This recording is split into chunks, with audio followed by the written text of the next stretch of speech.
Hello, and welcome to Football FanBox, the #1 football show in all of Las Vegas, as we cover youth league sports, high school sports, NFL point spreads, and we also have the NFL alumni joining the show to give tips to the youth league players so that they can improve their football games. And at this point in the show, let's get into youth league highlights.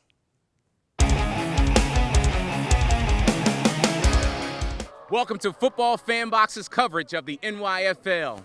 We are at the All-American football field where we have the 702 Jaguars going against the Vegas Strong. We have a good game lined up. We want you to enjoy yourself and get ready for something special. Let's go. Line them up.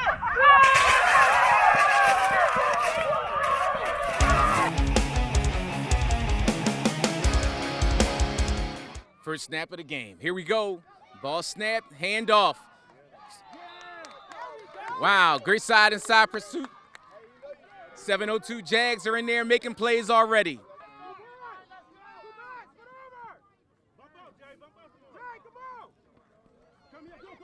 Beautiful handoff. He goes through the hole, makes a man miss. Oh, safety came up and made the tackle. Number 22 is in there helping his team make plays. Both teams are still filling one another out. Early in the game, Vegas Strong is making his drive. Get that ball! Let's go, D-Line. Here we go. First down. Makes the handoff. Gets through. He makes about another 10 yards on this drive. Oh, we get this much excess.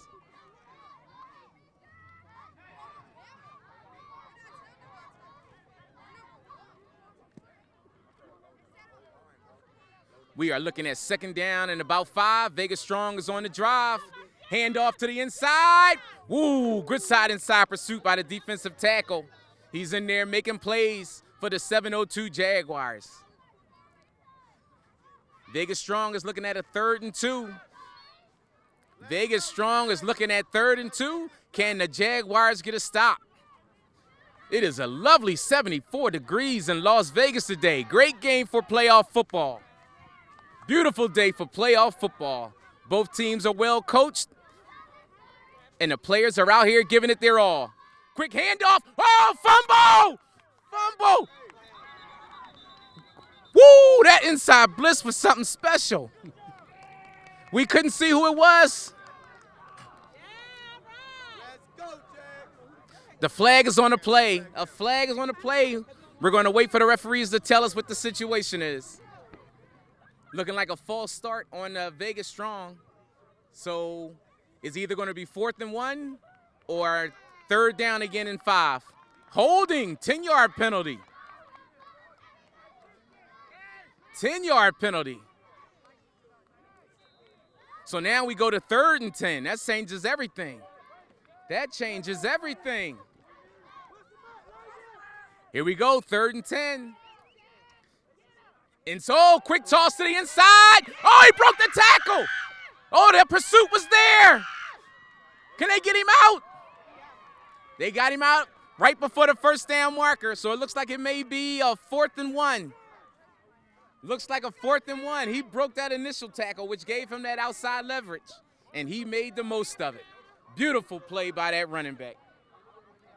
Quick outside toss, and the defender was on the inside, ready to make a play. So we are looking at about 4th and 2. Good job by the running back to break a tackle, and an excellent job by the defensive tackle to get inside and disrupt the play.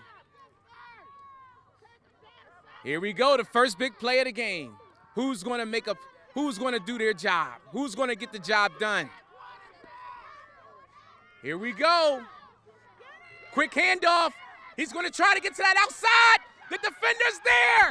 Woo! Good outside. That's what you do when you stop the outside leverage. He made a play for his team. All right, we're on the first change of downs. Jaguars get the ball.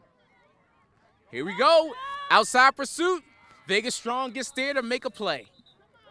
We are looking at 2 quality defenses, both well coached. 20. We are looking at 3rd down and 20. Jaguars dug themselves into a hole. So all they're trying to do right now is move the ball a little bit, try to get better field position, and hunker down on defense. But what they need is something special to happen to get this yardage. Here we go, 3rd down. We are still early in the first quarter. Snapping the ball is a fumble. Oh, looks like it's recovered by the Vegas Strong. You're good, you're good. We are recovered by the Vegas Strong. But what we've seen from the Jaguars, they'll be okay. Their defense is good. They're well coached. Everybody's pursuing to the ball, so if they can do some things on defense, they'll be able to stop Vegas Strong. Great play by the Vegas Strong defense. Here we go up the middle. Looks like a gain of 6. Here we go, 2nd down and 2 from the 2-yard line. Vegas Strong are trying to punch this ball in after a turnover. We have beautiful fans out here in Vegas cheering on all the kids. Here we go, 2nd down, early first quarter. Snap, quick handoff to the tailback. He gets into the end zone. We have our first score of the game, 6-0, Vegas Strong. Beautiful inside handoff. Counter handoff. Vegas Strong is setting up the play for a 2-point conversion. Like I said, both these teams are well coached. This should be a really good game today. Here we go, down, set. There's a quick fumble. Oh! 7:02 Jaguars were able to stop the 2-point conversion. No play. Good job by the defense. We have ourselves a game. Ball FanBox's coverage of the NYFL. So far, we've covered the 7:02 Jaguars as they go against the Vegas Strong. Both teams are good. We're very pleased with how they came out and played. They were very well coached. Also, today, we had the Dolphins of the Las Vegas Dolphins as they went up against the Junior Gales. Both games were very exciting, and we look forward to seeing more with these teams in the future. Thank you, and let's get back to the studio. Welcome back, and we are lucky to have Mr. Linden King, the superstar from the San Diego Superchargers, and also he retired for the Oakland Raiders. Also, we have Mr. Morlon Greenwood, the man who was drafted by the Miami Dolphins and retired for the Houston Texans. Now, gentlemen, thank you for coming on. Thanks for having us. Thanks for having me. Now, we have youngsters from the NYFL, a local football league we have here for our young kids, and they have a couple of questions. Would it be all right if they asked you a question? Sure. Absolutely. All right, the first one is from a gentleman named Melvin. Let's get into it. Now, in our studios, we have some NFL alumni. So if you wanted to work on something this year and you wanted somebody to tell you the best way to go about it, what would you ask them? How to work on my footwork. That would be the one thing I want to work on the most, so I can get off the line a lot faster when I'm playing receiver, that type of thing. Got you. All right, fellas, this is a nice kid. Give him some quality advice. All right, Melvin's question is, how does he improve his footwork? Can both of y'all give a take on what he should do? Well, I think he's fortunate to live in today's age because when I was in high school wanting to go on to college, I had the same questions and didn't know where to look. YouTube. They have everything on there that you can think of. Go to the combines, the NFL combines, and just watch what the drills that the players are going to have to go through to perform for these coaches. You can get it down exactly what the NFL is doing. Thank you. Absolutely. You know, just to second what Linden just said, you know, the different drills, the footwork, the ladder, you can do those other drills in the off season also before practice starts. A little each day will help you to get improvement, work on get off. I remember Melvin talked about being a defensive tackle, right, and how we've grown into liking the position. So working on that first step and just keeping the pad level low, because there's a saying in football, low man wins. I've heard that one. That's it. Yeah. And you know, one of the greatest defensive linemen there was Howie Long, and he was perfectly built for that. He was very quick, but he had really short legs. I mean, it's See, I would never have guessed that about if you watch him chasing a quarterback out the backside, he looks like Fred Flintstone. But See, because he and has he is short the legs, man. he was at full extension when he came off the ball, and he was underneath the guy's pads, and he lifted him right off the ground. So it's huge, that first step, and if you've got the leverage, you move away. So yeah, like you said. Definitely. Now, also, we have another young man, DeAndre. He plays for the local Dolphins out here.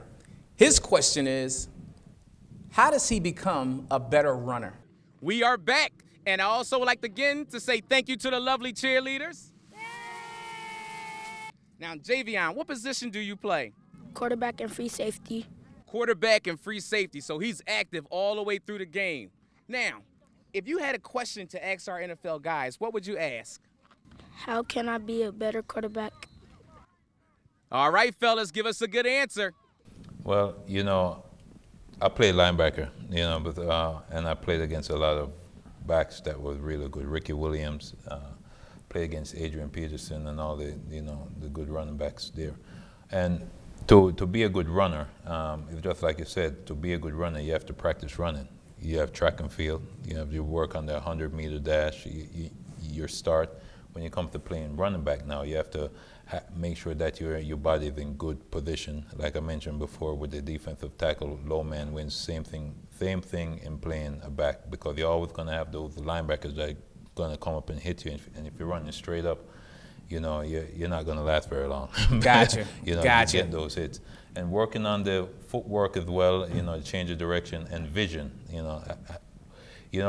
Some people are born with it, and some people are not. But I feel like the more you practice, the better you will become. So if you work on different drills where you change of direction, not different drills where you work on widening your vision, like seeing as far. As a linebacker, I used to always just look whatever is in front of me, right?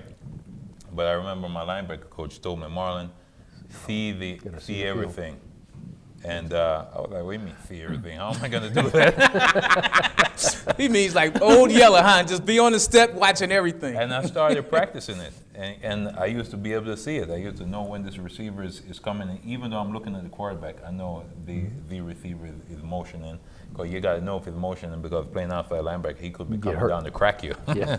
And a toss play. So the same thing goes in every different position on the field. And him playing running back, work on all those skills. And just like Linden said prior, talking about Melvin in this day and age, YouTube have all those things with the different combines. And Also, be aware, I think a lot of times kids especially want to play the position that they see getting all the attention, and I want to score touchdowns. We need offensive linemen just as badly, and so the reason I'm saying this is to be aware of what your skill set is.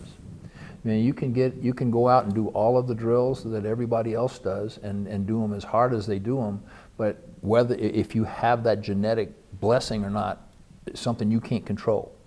So instead of really picking I want to be like that guy because I want to catch touchdown passes, find a position that suits you physically and mentally, and you'll have a much better chance of being successful.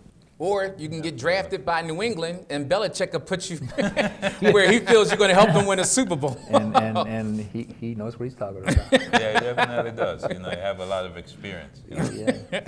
Now, I'm going to change the subject a little bit because something happened recently, and I had to get your takes on it, being that you're here. We had a gentleman from Cleveland Browns go after a quarterback for the Steelers. Mr. Garrett, he went after the quarterback for the Steelers, and I wanted to get your take on that situation. Somebody asked me about this question earlier, and they said, did you think he should have thrown the helmet with the two offensive linemen pushing him? And I said there are certain rules in sports. Just like in boxing, you can't bite someone's ears off.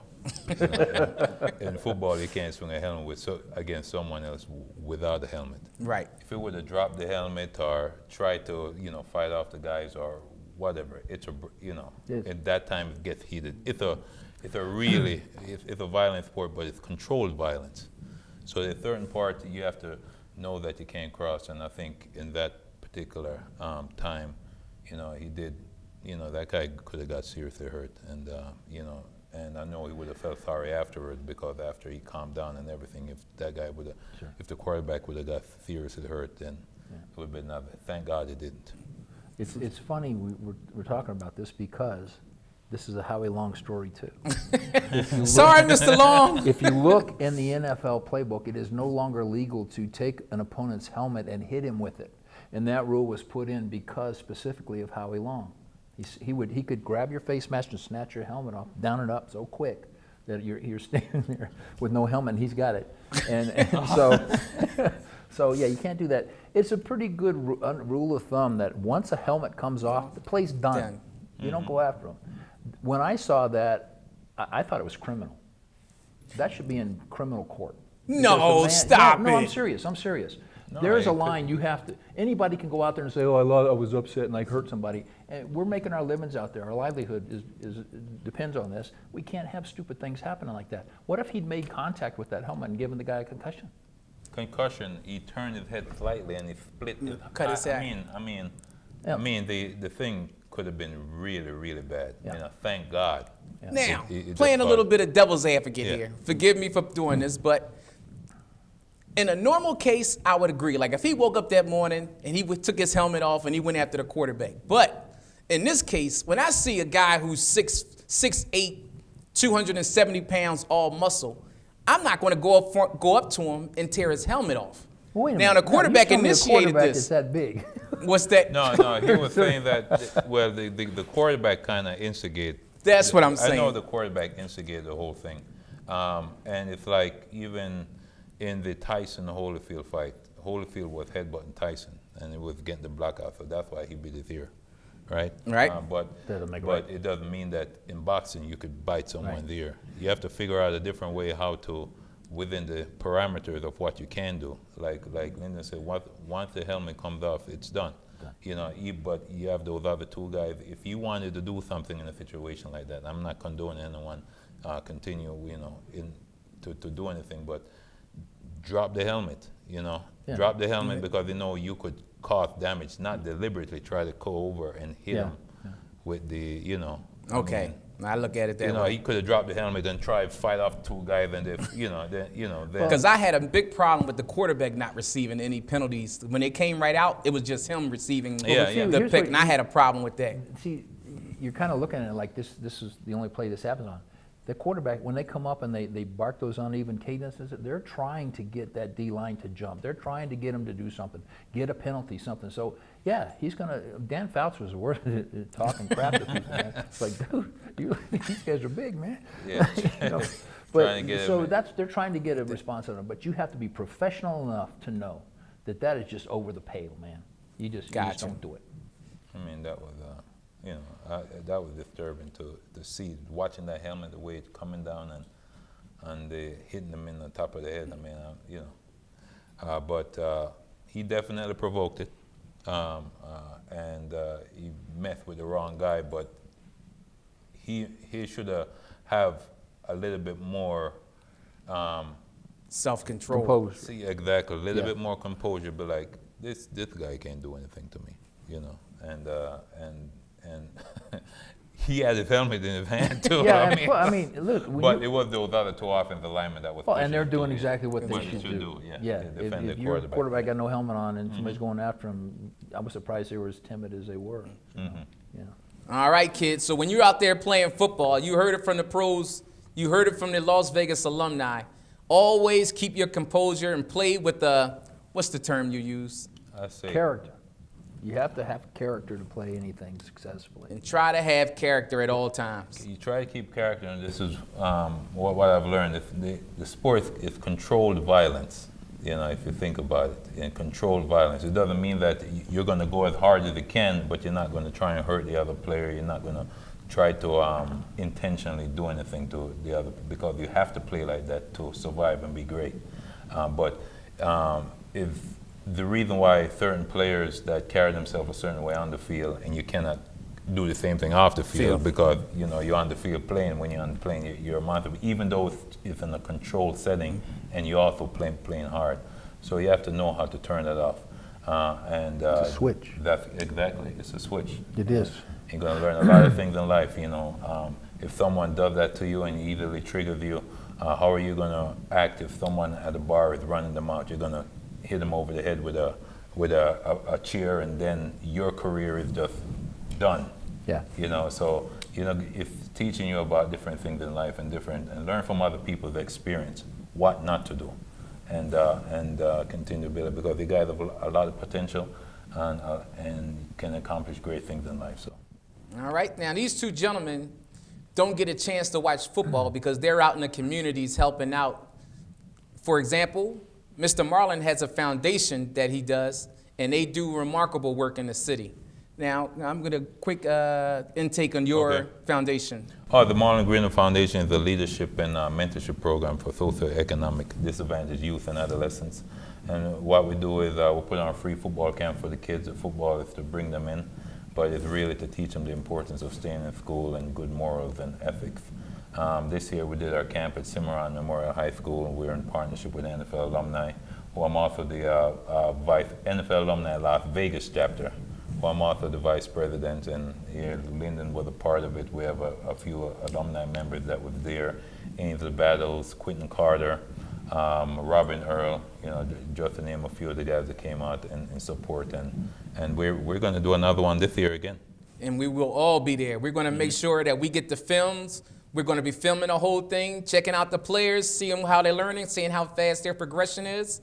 And also, I'll be remiss, because I know you two are out there in the communities helping out, but I don't know how much of the NFL season you've had a chance to take in. But I got to ask you, with where we are in the season right now, who do you like in the Super Bowl? Just an early pick. Your early picks for the Super Bowl. New England. You can't go wrong with Belichick. And I'll tell you, no, you're right. That's my safest bet, because I haven't watched the game all year, so I don't know who's good, who's not. So, but you bet with them and you're okay. Like you said, we're busy, and I have not watched one game. You haven't had a chance at all? I've gone down to a wing place with the alumni, and we tried to, but you can't watch the game. You can't. I need to sit in front of my house and watch the game and pay attention. Gotcha. So. Who are your early picks? Who's going to make it to the Super Bowl and who wins? Early picks, there are three teams that stand out. The one is New England. The second team is Baltimore. Ah, and gotcha. The other one is San Francisco. And I really, I'm going to stick with that. The reason he's a little hesitant on Kansas City is because of their defense. When you grow up and become a man and get a defense, Kansas City, we'll put you back into our rankings. No, they played good last night, though. They played good last night because the Chargers have plenty of opportunity. And the defense, you know, they bend, but they didn't break. You know, so they might have got a lot of yardage in the first half, but they didn't score. So that's one of the things that the defense has to pride themselves on, even if they get yardage but don't let them score. Keep them to 3 points, and that kept them in the game. In my humble opinion, Mr. Phillip Rivers kept them in the game. He politely threw the ball to everybody, on his team, not on his team, in the stands. Here you go. Have a little something. You know, so if you play Phillip Rivers, everybody gets a chance to catch it. Now, as for your boy Lamar Jackson for Baltimore, that's scary. That's scary. Every couple of years, a team jumps up and says, all right, New England, here we come. Last year, Kansas City, we can beat you, New England.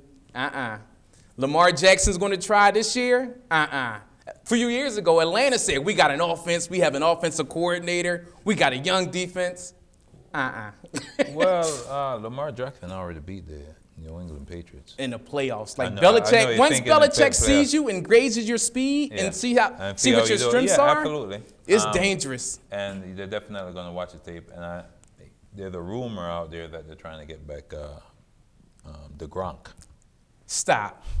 Oh, my goodness. I mean, I don't know if you heard that. Did you hear that? I haven't. Now, that would make a difference. Gronk is a monster matchup-wise. Yeah. So, But let's see what happens. What's that? He's beat up.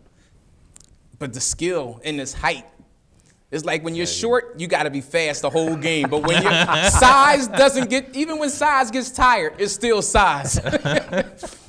So I would once again like to thank you, gentlemen, Mr. Linden King, Marlon Greenwood, and goodbye for Football FanBox. We'll see you next week.